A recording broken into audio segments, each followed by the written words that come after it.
Princess Diana, from the very beginning, her life seemed destined to be lived in the public eye. Diana Spencer, later known as Princess Diana, was more than a royal figure. She became a global icon whose story continues to raise questions long after her passing. Born into British nobility in 1961, Diana grew up surrounded by tradition and privilege, but her childhood was not untouched by difficulty. The separation of her parents left a lasting impact, and she often described herself as lonely during her early years. Yet, by the time she entered adulthood, fate would place her at the center of one of the most scrutinized families in the world. At just 20 years old, Diana married Charles, Prince of Wales, in a wedding ceremony broadcast to hundreds of millions across the globe. The images of the young bride, her elaborate gown, and the grandeur of St. Paul's Cathedral cemented her place in history. To many, she embodied the fairy tale of a modern princess. But behind the palace walls, life was far more complex. Diana's struggles with mental health and her turbulent relationship with Prince Charles were soon whispered beyond the confines of royal secrecy. At the same time, her extraordinary empathy drew her closer to ordinary people. She was photographed holding the hands of AIDS patients at a time when fear and stigma were widespread. She visited landmine victims and refugee camps, often stepping into places few public figures dared to go. Her compassion redefined what it meant to be royal. But her life also unfolded in the relentless glare of media attention. Paparazzi pursued her everywhere, from official appearances to private holidays. Newspapers and magazines dissected her every gesture, her fashion choices, her relationships. In many ways, the world watched her life like an ongoing story, written in headlines. On the night of August 31st, 1997, that story took a sudden and tragic turn. Diana, her companion Dodi Al-Fayed, and their driver were involved in a car crash inside the Pont de l'Alma tunnel in Paris. Despite emergency efforts, Diana did not survive. She was only 36 years old. Almost immediately, speculation began. The official inquest concluded that the crash was caused by reckless driving under the influence of alcohol. But questions persisted. Why was the car traveling at such speed? Why were security protocols not followed? Was it simply the chase of photographers that led to disaster, or something far more deliberate? Over the years, theories have continued to circulate, feeding a sense of mystery that has never fully faded. More than 2 decades later, Princess Diana remains a symbol of compassion, vulnerability, and resilience. Her life, and her untimely death, continue to inspire, but also to puzzle. Was she simply a victim of fame, caught between her humanity and the weight of royalty? Or does her story hold secrets that history has yet to uncover? The answers remain just beyond reach, leaving her memory forever touched by mystery.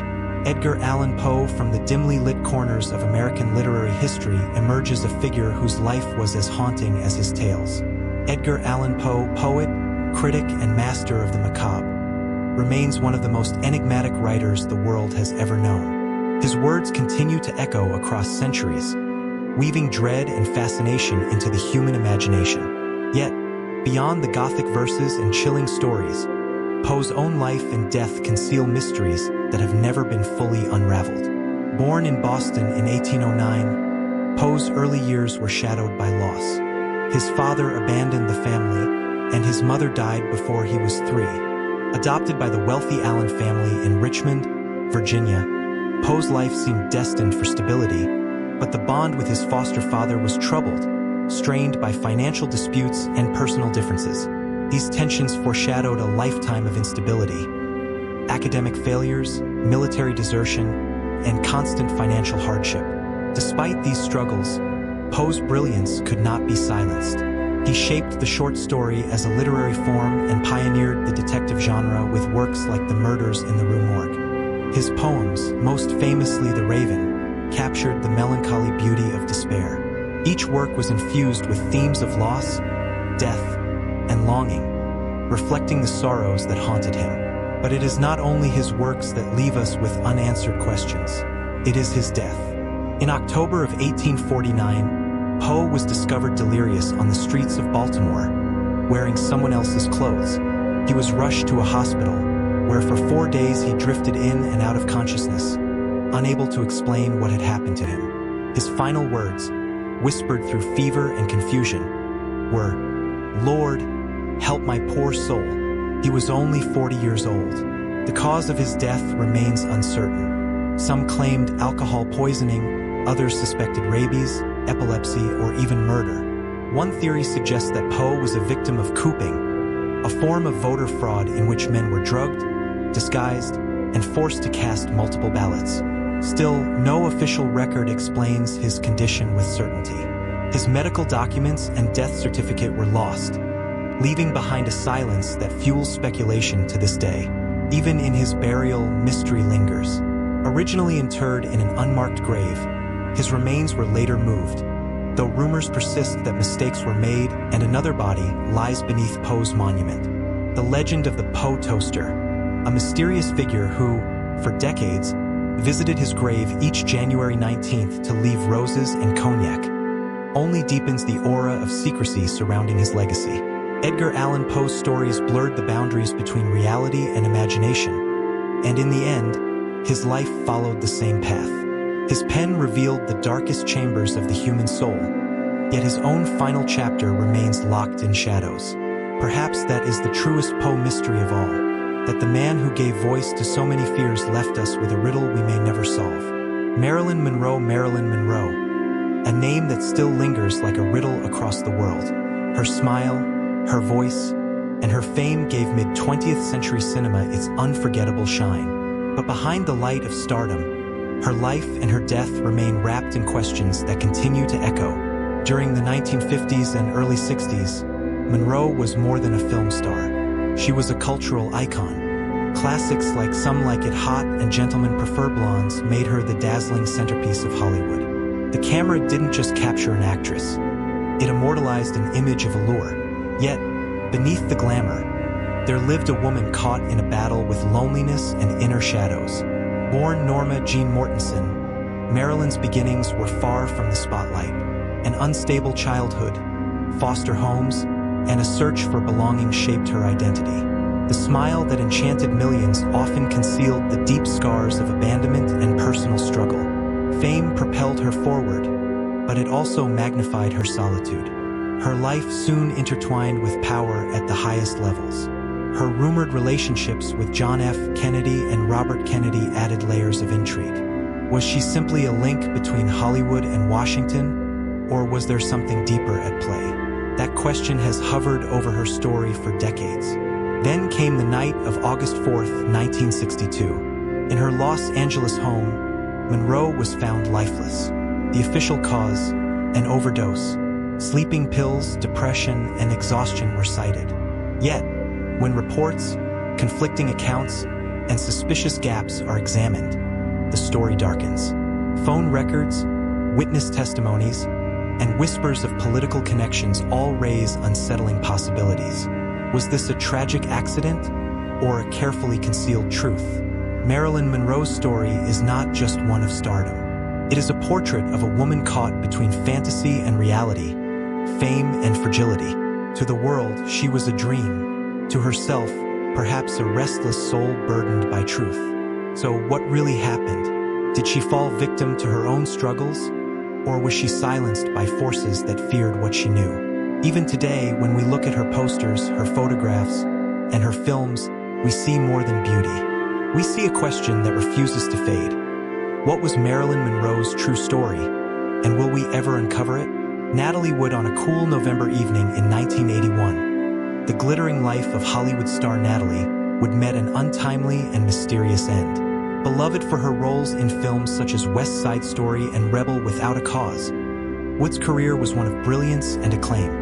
But it is not her performances that continue to haunt public memory. It is the unanswered questions surrounding her death. The events unfolded aboard the yacht Splendor, anchored off Santa Catalina Island, California. Natalie was not alone. Her husband, actor Robert Wagner, her co-star Christopher Walken, and the yacht's captain Dennis Davern were also present. Accounts suggest that the evening began with dinner, wine, and casual conversation. But as night deepened, tensions seemed to rise. Neighbors on nearby boats later recalled hearing voices, an argument, perhaps, drifting across the water. Sometime after midnight, Natalie disappeared. Hours later, her body was found floating in the dark waters, clad in a nightgown, socks, and a red jacket. The yacht's dinghy, the Valiant, was also missing and later discovered beached nearby.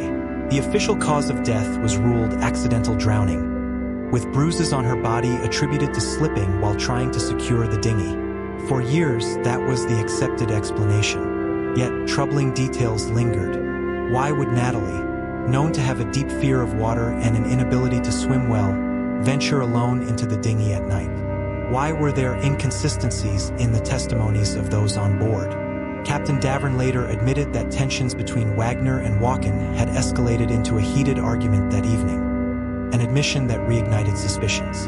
In 2011, the Los Angeles County Sheriff's Department reopened the investigation. Forensic experts re-examined the autopsy, suggesting that some of Natalie's bruises might have been sustained before entering the water. The cause of death was revised to drowning and other undetermined factors.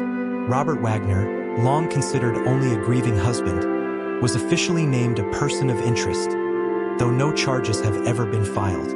He has consistently denied wrongdoing, insisting that Natalie's death was a tragic accident. The mystery of Natalie Wood's final hours remains unsolved. Was it a misstep in the dark? A desperate attempt to escape an argument? Or something more sinister, hidden forever beneath the silence of that night? For decades later, Natalie Wood's story continues to cast a shadow across Hollywood, a haunting reminder of how even under the brightest lights, some truths remain concealed. And as long as questions remain unanswered, the waters off Catalina Island will always hold the echo of that November night. Tupac Shakur, from the streets of New York to the heart of Los Angeles, few names echo through history like Tupac Amaru Shakur. More than a rapper, he was a voice of defiance, a poet of struggle, and an artist whose influence refuses to fade. Yet behind the music lies one of the most enduring mysteries in modern culture: the circumstances of his death, and the questions that have never been fully answered. Tupac was born in 1971 to a family deeply rooted in activism. His mother, Afeni Shakur, had been a member of the Black Panther Party, and her ideals shaped his worldview. By the early 1990s, Tupac had risen to fame with lyrics that painted raw portraits of poverty, injustice, and resilience. But success came with conflict. The East Coast-West Coast rivalry, fueled by media and record labels, would become a dangerous backdrop to his career. On the night of September 7, 1996, Las Vegas was alive with neon and noise. After attending a Mike Tyson boxing match, Tupac rode in a BMW driven by Death Row Records CEO Suge Knight. Just after 11 p.m., as they stopped at a red light on Flamingo Road, a white Cadillac pulled up beside them. Gunfire erupted. Tupac was struck multiple times. He was rushed to University Medical Center, where he fought for 6 days before succumbing to his injuries on September 13th. He was only 25 years old. The shooting should have been a straightforward case. Yet decades later, uncertainty clouds every detail. Who fired the fatal shots? Why were surveillance cameras in the area missing crucial footage? Why did key witnesses refuse to testify? And why have no convictions been secured? Rumors swirled almost immediately. Some pointed to rival East Coast rapper the Notorious B.I.G., though evidence was circumstantial. Others claimed it was gang retaliation. Still others believe law enforcement withheld information, either through negligence or something more deliberate. And then came the theories that Tupac never died at all. Sightings were reported in Cuba, South Africa, and across the American West. Supporters of this belief often cite cryptic lyrics, interviews, and even photographs that suggest he planned his own disappearance. While most dismiss these as myth, the persistence of such claims underscores how deeply his story resonates. Today, Tupac's legacy is carved into music, literature, and film. His voice still demands to be heard, urgent, restless, unyielding. But the shadow of his final night lingers, unresolved. Was Tupac Shakur the victim of an unsolved crime born of rivalry and violence? Or does the truth lie hidden behind layers of silence, waiting for the right moment to surface? The answers, it seems, remain locked in time, just out of reach. The Notorious B.I.G. The streets of Brooklyn, New York, in the early 1990s were alive with the sound of hip-hop, a culture growing from the sidewalks into the mainstream. And within this world emerged a figure whose presence, voice, and storytelling would come to define an era. Christopher Wallace, better known as the Notorious B.I.G. or Biggie Smalls, was more than a rapper. He was a storyteller, a chronicler of hardship and ambition, and ultimately, a legend shrouded in one of music's most enduring mysteries.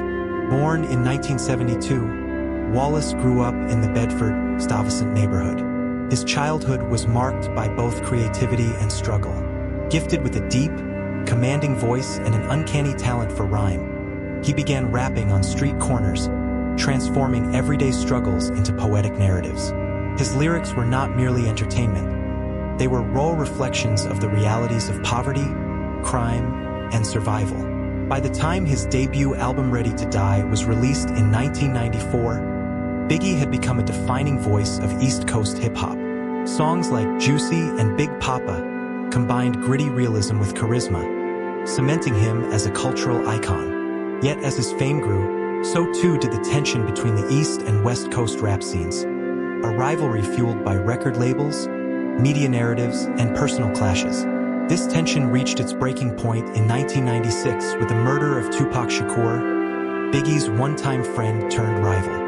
Tupac's death in Las Vegas sent shockwaves through the hip-hop community, and suspicion fell heavily on Wallace, though no evidence ever linked him to the crime. Only 6 months later, fate dealt another blow. On March 9, 1997, in Los Angeles, the Notorious B.I.G. attended a music industry party. Just after midnight, as he sat in his SUV, a black Chevy Impala pulled up beside him, for gunshots were fired. Wallace was pronounced dead at the age of just 24. His second album, Life After Death, was released only weeks later, solidifying his place as one of the greatest rappers of all time. But the circumstances of his murder remain unresolved. Investigations have suggested ties to gang conflicts, disputes between record labels, and even possible corruption within the Los Angeles Police Department. Yet, despite years of speculation, official answers have remained elusive. What lingers today is not only the tragedy of a life cut short, but also the enduring shadow of unanswered questions. Who ordered the attack? Was it a direct retaliation for Tupac's death, or part of a larger web of industry rivalries and criminal entanglements? The music of the Notorious B.I.G. continues to echo, from New York streets to global stages, reminding the world of his talent and vision. But his story closes not with resolution, but with silence. And in that silence lies a mystery that, even decades later, refuses to fade. Kurt Cobain in the early 1990s, a voice rose from the Pacific Northwest that would redefine an entire generation. It belonged to Kurt Cobain, the lead singer, guitarist, and songwriter of Nirvana. His music, raw and unfiltered, carried the weight of alienation and disillusionment, and yet it connected deeply with millions across the world. But behind the haunting lyrics and powerful stage presence was a man caught between brilliance and despair. Kurt Donald Cobain was born in 1967 in Aberdeen, Washington, a small logging town that seemed far removed from the bright lights of fame. From childhood, Kurt displayed both artistic talent and deep sensitivity. He drew, painted, and immersed himself in music. Yet his early years were marked by turbulence. His parents' divorce left him feeling uprooted, and he often drifted between relatives' homes. Out of this instability, music became his anchor. By the late 1980s, Cobain had formed Nirvana with bassist Chris Novoselic. They played in small clubs, gaining a reputation for their heavy sound and Kurt's raw, aching voice. In 1991, the release of Nevermind transformed Nirvana from an underground grunge band into a cultural phenomenon. Songs like Smells Like Teen Spirit captured the restlessness of a generation that felt caught between the optimism of the past and the uncertainty of the future. Almost overnight, Kurt Cobain was propelled into the role of a reluctant spokesperson for youth culture. Yet fame weighed heavily on him. Kurt struggled with chronic health issues, addiction, and the intense scrutiny of the media. His marriage to Courtney Love only amplified the attention, often overshadowing his music with controversy. Despite his success, he expressed discomfort with the idea of celebrity and felt disconnected from the image the public created around him. On April 5, 1994, at the age of just 27, Kurt Cobain was found dead in his Seattle home. The official report concluded suicide, but his death has since been surrounded by speculation, questions, and theories. The presence of a high level of drugs in his system, inconsistencies in the circumstances, and the sheer magnitude of his cultural influence have all fueled ongoing debate. To this day, Kurt Cobain's life and death remain the subject of documentaries, books, and countless discussions. He was more than just the voice of grunge. He was a figure whose struggles mirrored the complexities of fame, creativity, and fragility. His music continues to echo across generations, a reminder of both his extraordinary gift and the mysteries that still linger around his final days. And so, as his songs continue to play, one question remains. Was Kurt Cobain's story truly concluded that day in 1994? Or is the mystery of his life and death still unfolding in ways we may never fully understand? Jimi Hendrix in the summer of 1967, the world of music was forever changed by a man with a guitar. His name was Jimi Hendrix, and within just 4 short years, he transformed not only rock music, but the very language of sound itself. His story, however, is not only about brilliance and creativity. It is also shadowed by mystery. Born in Seattle in 1942, Hendrix grew up in humble circumstances, often teaching himself to play on makeshift guitars. By the time he was a teenager, music had become his only constant companion. He joined the U.S. Army in 1961, but it was the guitar, not the military, that would define his destiny. After leaving the service, Hendrix worked tirelessly in small clubs, backing artists like Little Richard and the Isley Brothers. Few could have predicted that this quiet, reserved man would soon become the most electrifying guitarist of his time. His breakthrough came when he moved to London in 1966. There, his talent exploded onto the scene. His band, the Jimi Hendrix Experience, stunned audiences with performances that seemed almost supernatural. Hendrix treated his guitar not as an instrument, but as an extension of his own being, bending strings, manipulating feedback, and coaxing sounds no one had ever imagined possible. His performance at the Monterey Pop Festival, where he set his guitar ablaze, became a defining moment in rock history. Yet behind the brilliance, Hendrix was a man caught between worlds. Fame brought pressures, expectations, and conflicts with management and record companies. His relentless touring schedule left him exhausted, while his experimentation with drugs added turbulence to an already intense life. Still, his artistry never ceased to grow. Albums like Are You Experienced, Axis, Bold as Love, and Electric Ladyland remain landmarks, weaving together blues, rock, soul, and psychedelia into something entirely new. But it was his sudden death, at the age of only 27, that cast a permanent shadow over his legacy. On September 18, 1970, Hendrix was found in London, lifeless in a hotel room. The official cause was asphyxiation, after choking on his own vomit, but the circumstances remain disputed. Some accounts suggest negligence in his medical care, others whisper of foul play, and still others claim it was simply the tragic end of a man living on the edge. What makes the mystery endure is not only the uncertainty of how he died, but the sense of what was left unfinished. Hendrix had plans for new projects, including collaborations that could have reshaped music once again. He spoke of exploring different genres, even symphonic works, and expanding far beyond the boundaries of rock.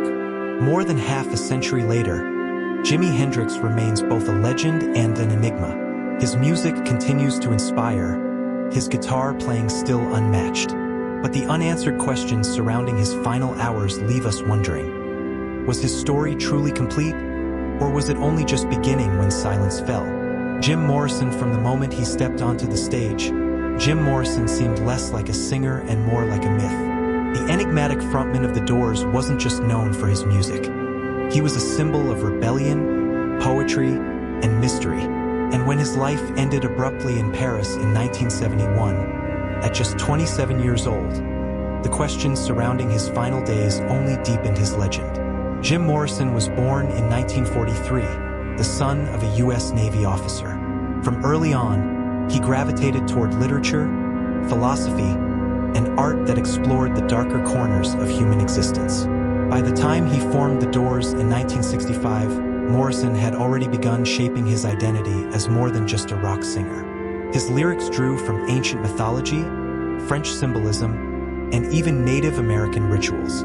Songs like Riders on the Storm and The End revealed a fascination with mortality, freedom, and the thin line between reality and the unknown. On stage, Morrison was magnetic. He performed with an unpredictable intensity, sometimes mesmerizing, sometimes chaotic. To many, he embodied the spirit of the counterculture, rejecting authority, challenging norms, and living on the edge. But behind the fame was a man battling inner turmoil. Morrison struggled with alcohol, drugs, and a sense of disconnection that seemed to haunt him even in the height of success. By the early 1970s, Morrison had grown weary of his public image as the Lizard King. He moved to Paris with his longtime partner Pamela Courson, seeking peace and creative renewal. He spent his days writing poetry, exploring the city's hidden corners, and distancing himself from the pressures of fame. But Paris would also become the setting of his mysterious final chapter. On July 3, 1971, Morrison was found dead in the bathtub of his Paris apartment. The official cause was listed as heart failure. No autopsy was performed, and no official investigation followed. To this day, the circumstances remain unclear. Some reports suggested a drug overdose. Others claimed he died of natural causes, his body weakened by years of excess. And yet, whispers persist of other possibilities. Rumors that Morrison faked his death, that he slipped away into anonymity, or that darker forces were at play. His burial at Père Lachaise Cemetery placed him among cultural giants like Oscar Wilde and Edith Piaf. Fans from around the world make pilgrimages to his grave, leaving behind flowers, notes, and messages as if Morrison were not merely a musician, but a prophet of his age. Jim Morrison's story lingers because it resists closure. Was he simply a young artist consumed by the pressures of fame? Or did he, in some way, orchestrate the mystery that now defines his legacy? Perhaps, in life as in death, Morrison intended to leave us with questions that can never truly be answered, like verses of a song that fade into silence, but never quite resolve. Janis Joplin in the late 1960s, as rock music surged with raw energy and countercultural spirit, one voice rose above the noise, gritty, powerful, and unforgettable. That voice belonged to Janis Joplin, a young woman from Port Arthur, Texas, whose life would burn brightly, but briefly, leaving behind both a legacy and a mystery. Janis was not born into fame. She was an outsider, someone who felt she never quite fit into the conservative mold of her hometown. Drawn to the blues and inspired by artists like Bessie Smith and Lee Belly, she carried that longing for belonging into her music. By the time she joined the psychedelic rock band Big Brother and the Holding Company, her voice was already more than sound. It was raw emotion, carrying both pain and defiance. Her performance at the Monterey Pop Festival in 1967 catapulted her into stardom. Audiences had never seen anything like her. She sang as if her very soul was unraveling before them, each note a mixture of strength and fragility. But behind the stage lights, Janis wrestled with insecurity, loneliness, and a relentless search for love and acceptance. As her fame grew, so did the pressures. The late 1960s music scene was not only about peace and freedom, it was also about excess. Drugs and alcohol became woven into the culture, and for Janis, they became both a refuge and a trap. She was admired by millions, yet often felt isolated, describing herself as the one who made the party exciting, but went home alone when it ended. Her final album, Pearl, recorded with the Full Tilt Boogie Band, showed a new maturity in her artistry. Songs like Me and Bobby McGee revealed her ability to blend vulnerability with power, hinting at the depth she was only beginning to explore. Yet, in October 1970, at just 27 years old, Janis Joplin was found dead in her Los Angeles hotel room from a heroin overdose. The timing of her death raised lingering questions. She died only weeks after Jimi Hendrix, also at the age of 27. The uncanny pattern would later include Jim Morrison, Kurt Cobain, and Amy Winehouse, all brilliant, all gone at 27. This cluster of losses became known as the 27 Club, a cultural mystery that still sparks debate. Was it mere coincidence? Or does something deeper tie together the self-destructive brilliance of artists whose intensity consumed them? Janis Joplin's story is not only one of talent and tragedy, it is also a reminder of the fragile line between creation and destruction, between the stage and the silence that follows. Her voice, captured on record, still vibrates with urgency, as if reaching out across time. And perhaps that is where the mystery remains, not in how she died, but in how someone who felt so misunderstood in life continues to connect so deeply with listeners decades after her passing. Her songs remain, her spirit lingers, and her story asks us a question without answer. What is the cost of burning so brightly, so fast? Brian Jones' The Summer of 1969 was already etched in history as a time of change, turbulence, and cultural revolution. But for the world of music, it marked the tragic and mysterious end of a young icon, Brian Jones, the founding member of the Rolling Stones. His story, and especially the circumstances of his final night, continue to leave lingering questions half a century later. Brian Jones was more than just a guitarist. He was a visionary who shaped the band's early sound, introducing exotic instruments such as the sitar, dulcimer, and marimba, giving the Rolling Stones a distinctive edge. Yet, behind his musical brilliance, Jones was also a man consumed by personal struggles. By 1969, his relationships with his bandmates had grown tense, and his dependence on drugs and alcohol isolated him further. Just weeks before his death, he was asked to leave the band he had created. On July 3, 1969, at his home in East Sussex, known as Cochford Farm, Brian Jones was discovered motionless at the bottom of his swimming pool. He was only 27 years old. The official cause of death was recorded as death by misadventure, attributed to drowning under the influence of drugs and alcohol. It seemed, at first, a tragic but straightforward end to a troubled life. But almost immediately, the story began to take on a more complicated and unsettling shape. Witnesses who were present that evening offered conflicting accounts. Friends remembered Jones as relaxed earlier that day, even hopeful about starting new musical projects. Yet others spoke of rising tensions and arguments by the poolside. Over the years, rumors began to spread that he had been held under the water during a dispute, that a contractor working on his house may have been involved, or even that the truth was deliberately concealed to protect reputations. Some researchers and biographers argue that negligence or foul play cannot be ruled out. Testimonies that surfaced decades later suggested Jones may have struggled in the pool, with others nearby who failed to intervene. Others dismissed such claims, emphasizing his fragile health and heavy substance use, which could easily have overwhelmed him. The absence of a thorough, transparent investigation has only deepened the uncertainty. What remains is a haunting portrait of a young man at the height of fame, surrounded by friends, yet profoundly alone in his final moments. His death joined the pattern of the so-called 27 Club, the eerie group of musicians who passed away at that same young age, leaving behind an unfinished legacy. More than half a century later, Brian Jones's music still echoes with the energy of a restless innovator, but the waters of his swimming pool continue to reflect unanswered questions.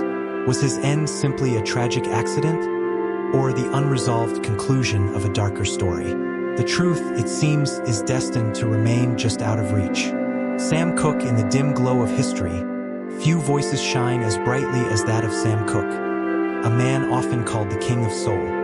His music carried a purity that transcended barriers, a sound that spoke equally to joy and to sorrow. Yet, beyond the velvet notes and timeless hits, lies a life story shadowed by unanswered questions. Sam Cooke's journey began in Clarksdale, Mississippi, in 1931. Born the son of a minister, his earliest influences were rooted in gospel music. By the age of 6, he was already performing, and his natural talent set him apart. As a teenager, Cook joined the renowned gospel group, the Soul Stirrers, where his voice soon drew national attention. But it was his bold decision to cross into secular music that changed the course of American sound. In 1957, Sam Cooke released You Send Me, a song that instantly climbed to #1 on the Billboard charts. This wasn't just another hit. It marked the arrival of a new voice in popular music. What made Cooke remarkable was not only his ability to blend gospel roots with pop sensibilities, but also his vision of music as a bridge between communities. His lyrics often carried themes of love, longing, and hope, messages that resonated across racial divides at a time when America was still deeply segregated. Behind the melodies, however, was a man equally determined in business. Unlike many artists of his era, Cooke took control of his career. He founded his own record label, SAR Records, and publishing company, Kags Music.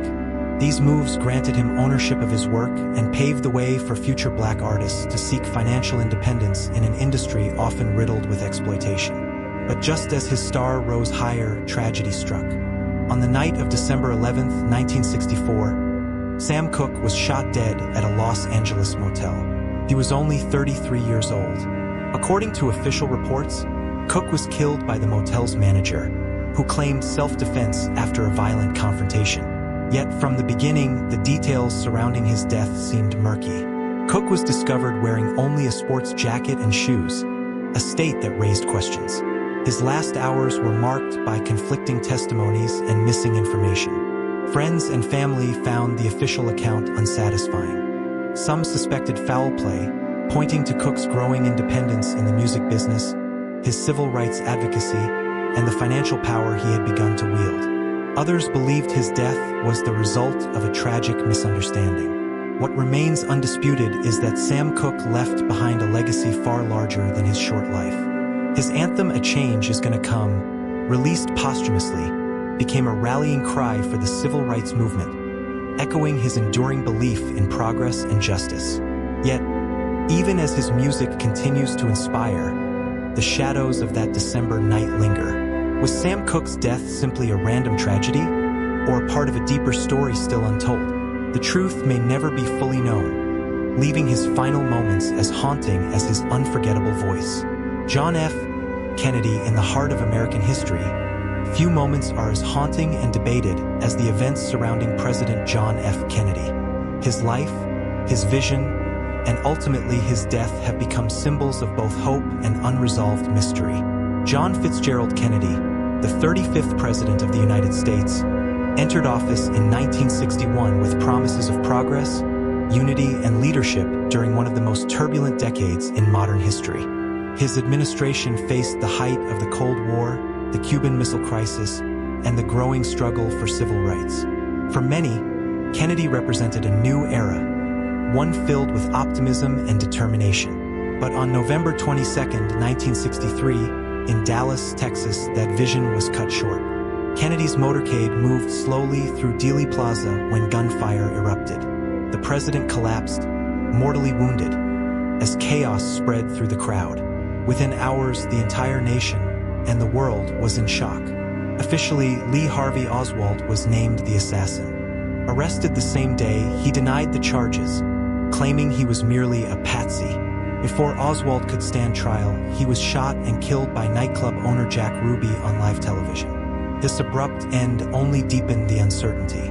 The Warren Commission, established by President Lyndon B. Johnson, concluded that Oswald acted alone. Yet, from the very beginning, doubts lingered.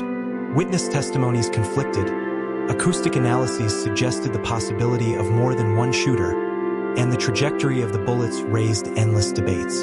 Could one man, firing from the 6th floor of the Texas School Book Depository, truly have carried out the attack with such precision and speed? Over the years, alternative theories have emerged, some pointing to organized crime, others to intelligence agencies, and still others to foreign governments. The Cold War climate only added to the speculation. In 1979, the House Select Committee on Assassinations concluded that Kennedy was probably assassinated as a result of a conspiracy, though it could not identify who was responsible. Declassified files have shed some light, but never enough to settle the debate. Even today, thousands of government documents remain sealed or heavily redacted, leaving gaps in the story that fuel speculation. For every piece of evidence released, new questions seem to surface. Beyond the mechanics of the assassination, there is the enduring question of why. Was Kennedy a threat to hidden powers? Or was his death simply the result of one man's violent impulse?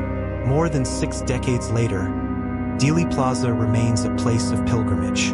Visitors stand on the grassy knoll, trace the path of the motorcade, and gaze up at the window where history changed forever. John F. Kennedy's assassination is more than an event. It is a puzzle, a reminder of how fragile truth can be when entangled with power, secrecy, and tragedy.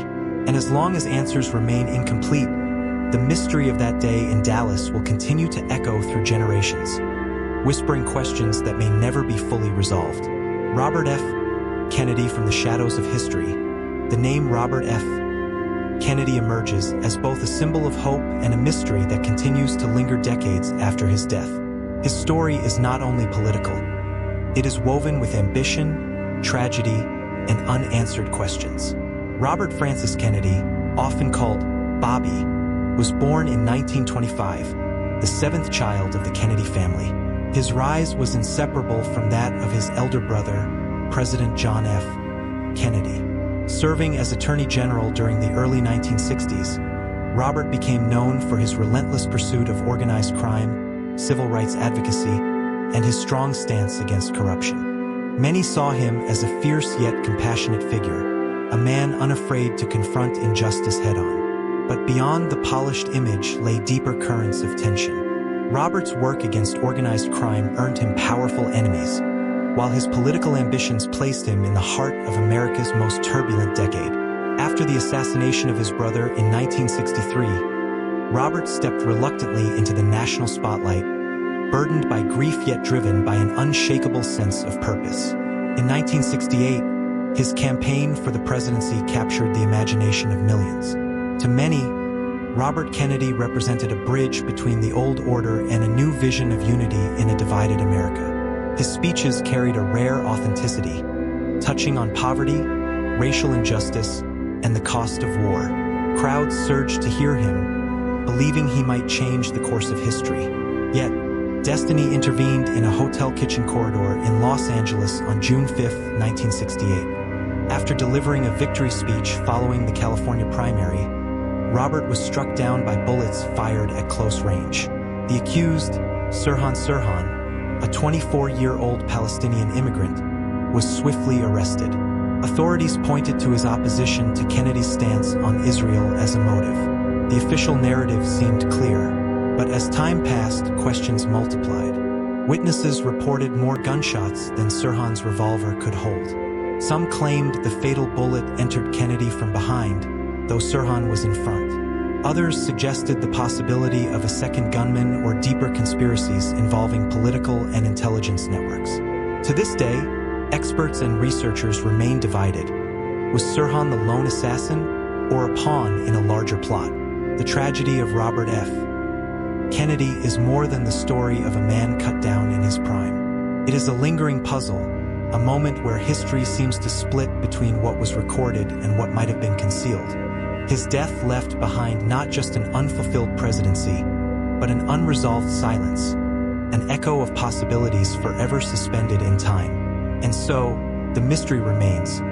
Was Robert F. Kennedy's end the result of one man's act, or the closing of a chapter too dangerous to be allowed to continue? Martin Luther King Jr. in the story of modern history. Few names echo with as much power and reverence as Martin Luther King Jr., a preacher, a leader, and a dreamer. He stood at the forefront of America's civil rights movement. His words carried the weight of centuries of struggle, and his presence became a symbol of nonviolent resistance. But even as he changed the course of history, questions about his life and his death remain unresolved, casting a shadow of mystery over a man who sought to bring light. Born in Atlanta, Georgia, in 1929, King was raised in a world marked by segregation and racial injustice.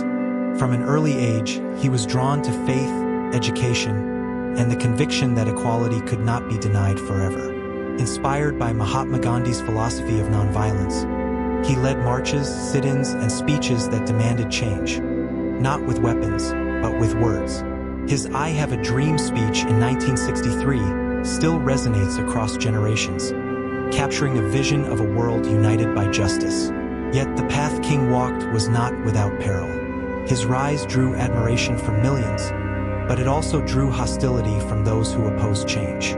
He was threatened, arrested, and targeted by powerful institutions. Declassified documents later revealed that the FBI monitored him closely, documenting his every move. To his supporters, King was a beacon of hope. To his enemies, he was a threat to the established order. The final chapter of his life only deepens the enigma. On April 4, 1968, in Memphis, Tennessee, Martin Luther King Jr. was assassinated while standing on the balcony of the Lorraine Motel. Official reports named James Earl Ray as the assassin, a man captured after a worldwide manhunt. Ray confessed, then recanted, sparking decades of speculation. Some believe he acted alone. Others argue that larger forces may have been at play: government agencies, organized groups, or conspiracies hidden within the politics of the time. Court cases, investigations, and testimonies have left a trail of conflicting narratives. In 1999, a civil trial even concluded that King's death may have involved more than a lone gunman. But the definitive truth remains elusive. Was it the act of one man with a rifle, or part of a broader design meant to silence a voice that had grown too powerful? Today, Martin Luther King Jr. is remembered as a hero of justice, a man whose dream continues to inspire movements around the globe. Streets, monuments, and a national holiday honor his legacy. Yet the lingering questions about his final moments remind us that even the brightest lights can be surrounded by shadows. And so, Martin Luther King Jr. remains both a man and a mystery. His life a testament to courage, and his death a riddle that time has yet to fully solve. Malcolm X, from the moment he first stepped onto the public stage, Malcolm X became a figure both revered and feared. His voice carried the weight of a man who had lived many lives. A troubled youth, a prisoner, a minister, and finally, a revolutionary. Yet behind the familiar story of his transformation lies a mystery that continues to spark debate. Who was truly behind his death? And why does the full truth remain obscured even decades later? Malcolm Little was born in Omaha, Nebraska in 1925. His early life was marked by hardship. The violent death of his father, the institutionalization of his mother, and years spent in foster homes. As a young man, he drifted into crime and was sentenced to prison, where he found the teachings of the Nation of Islam. It was there that he became Malcolm X, shedding what he called his slave name and emerging as a powerful advocate for black pride and self-determination. Through the 1950s and early 1960s, Malcolm X's speeches electrified audiences. He spoke of systemic racism, economic inequality, and the need for black communities to defend themselves in a hostile America. His words were often uncompromising, and for many, unsettling. Within the Nation of Islam, his growing influence caused tension with its leader, Elijah Muhammad. In 1964, those tensions reached a breaking point, and Malcolm X left the organization, founding the Muslim Mosque Incorporated and later the Organization of Afro-American Unity. It was in this period of independence that his ideas evolved. After a pilgrimage to Mecca, he embraced Sunni Islam and spoke of unity that extended beyond race. This shift made him both more appealing to international audiences and more dangerous to those who wanted his voice contained. Surveillance files reveal that Malcolm X was under near-constant watch by the FBI and New York police. Informants tracked his movements. His phone was tapped. And yet, despite this intense monitoring, the events leading to his assassination remain clouded in uncertainty. On February 21, 1965, Malcolm X prepared to address an audience at the Audubon Ballroom in Harlem. Moments after stepping to the podium, gunfire erupted. He was struck multiple times and pronounced dead shortly after. 3 men from the Nation of Islam were arrested and convicted.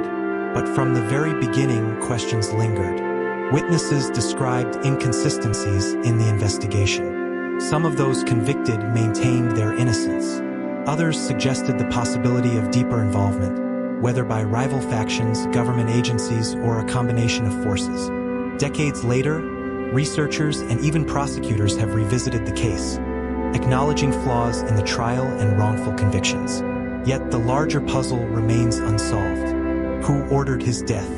Was it purely an internal dispute within the Nation of Islam? Or was Malcolm silenced because his voice had grown too powerful on a global stage? More than half a century has passed since that day in Harlem, and still the shadow of uncertainty lingers. The image of Malcolm X, raising his hand in defiance and vision, endures, and with it, the question that continues to echo: was his assassination the end of one man's journey, or the silencing of a truth too great to be spoken? Dag Hammarskjöld in the quiet hours of the night on September 18, 1961. A plane descended toward the dark forests of northern Rhodesia, what is now Zambia. On board was Dag Hammarskjöld, the second Secretary General of the United Nations, a man often described as the most influential diplomat of his era. His mission was peace.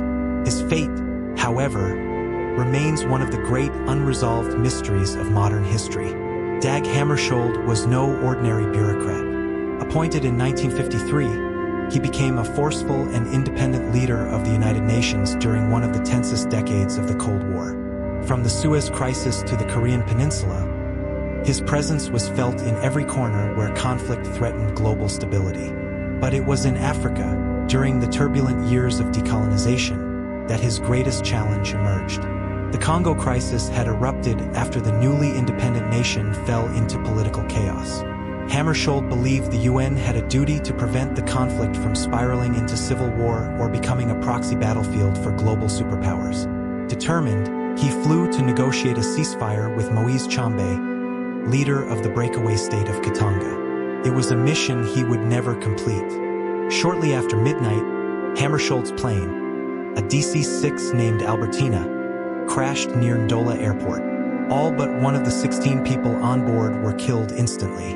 Hammarskjöld's body was found near the wreckage, lying supine, a pack of playing cards scattered beside him. The lone survivor, who later succumbed to his injuries, recalled strange flashes of light in the sky before impact.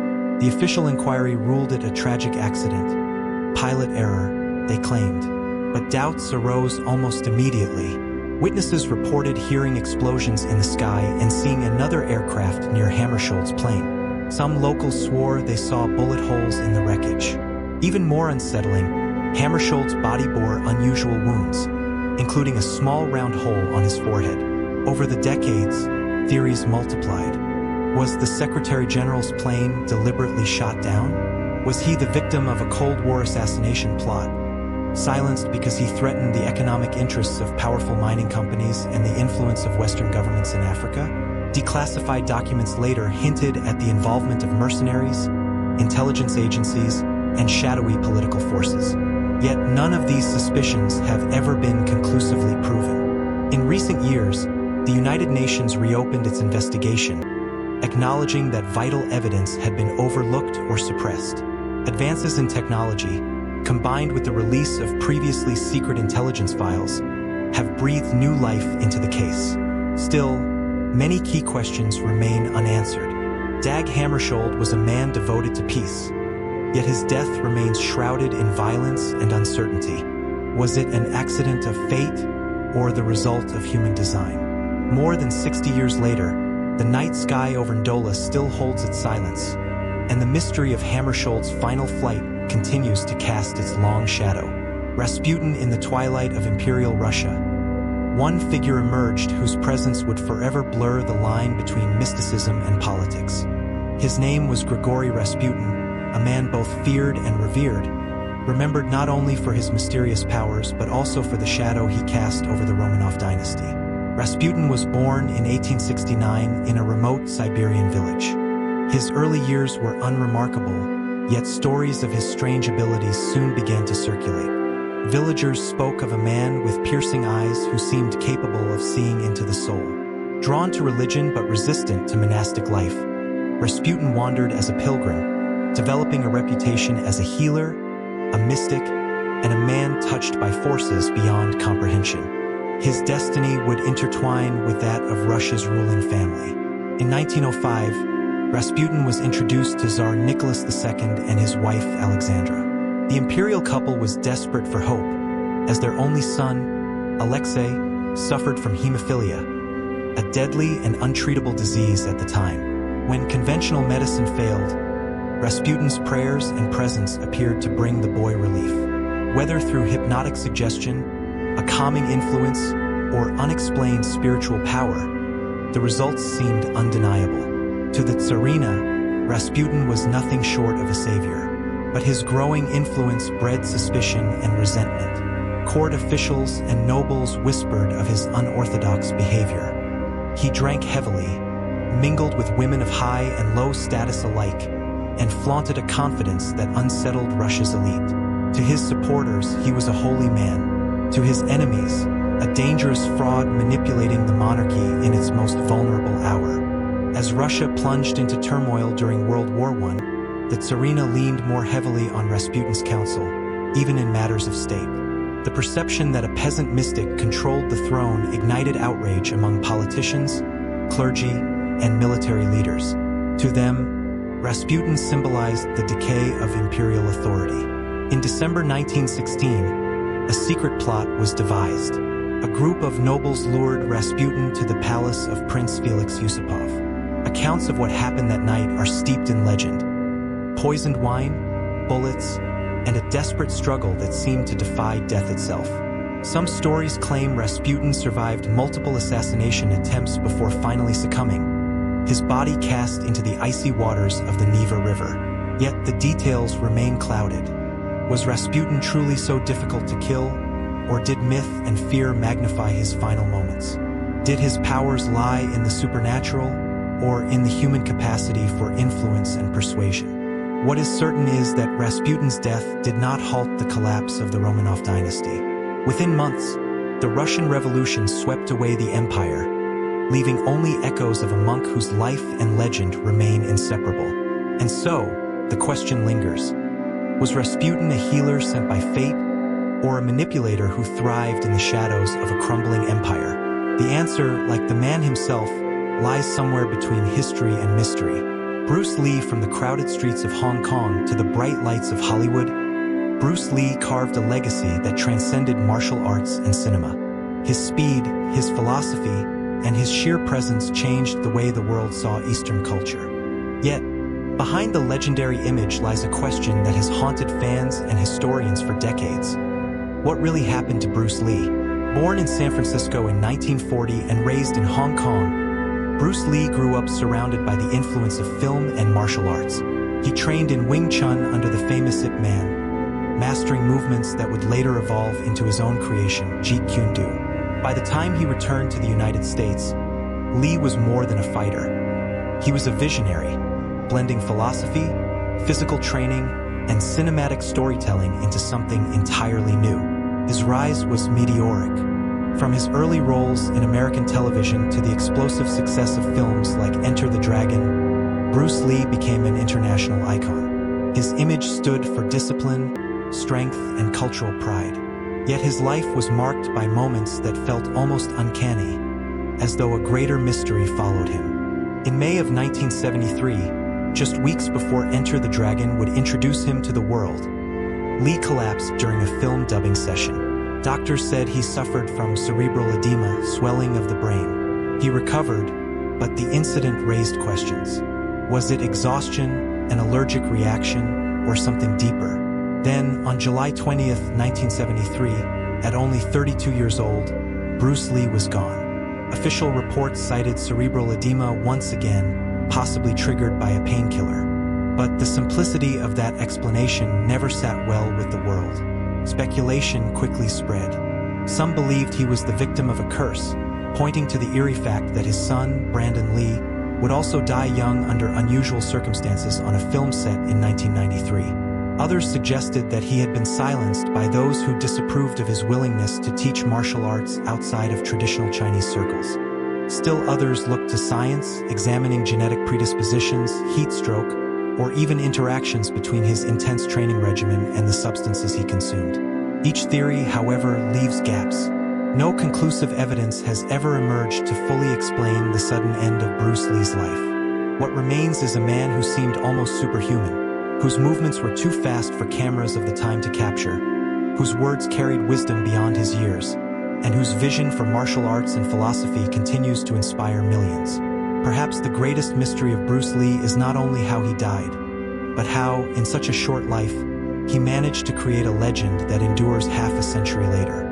His story invites us to wonder, was Bruce Lee simply a man of extraordinary talent? Or was his path shaped by forces we still struggle to understand? And so, the dragon's flame burns on, leaving us with more questions than answers. Brandon Lee in the shadows of Hollywood's golden era of action cinema. One story remains etched with both brilliance and tragedy: the life and mysterious death of Brandon Lee.